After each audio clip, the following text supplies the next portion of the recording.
Hey, back for a real quick Shakesyear. Today we get to hear from the Duke of York towards the end of Act 1, Scene 4. So quick recap of everything that wrapped up Act 1, Scene 3 of Henry VI, Part 2. So Somerset, everybody's discussing whether or not Somerset or York should be regent in France. And Gloucester, they all start ganging up on Gloucester, who has to take a time out and go outside and walk around the block to clear his head because he doesn't like that they're all ganging up on him.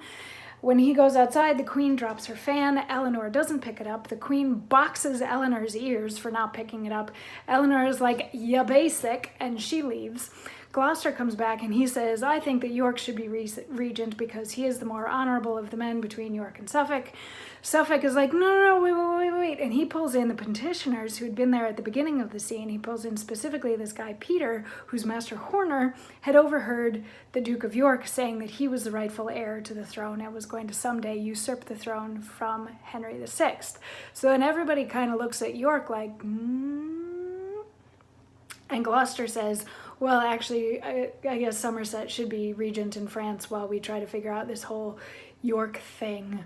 And everybody leaves and that scene is over. So now here we are in Act 1, Scene 4, which is the seance. So we get Hume and Bolingbroke and Southwell and a witch and Eleanor together, and they have a seance wherein a spirit is called forth, and they ask the spirit 3 questions. The question being, like, what is the fate of the king?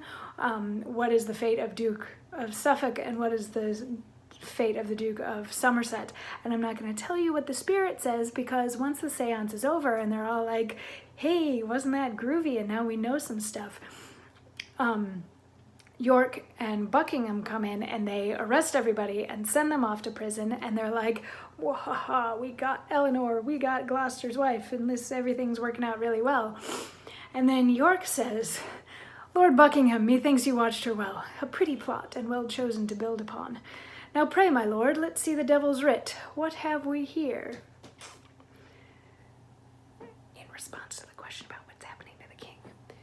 "The Duke yet lives that Henry shall depose, but him outlive and die a violent death."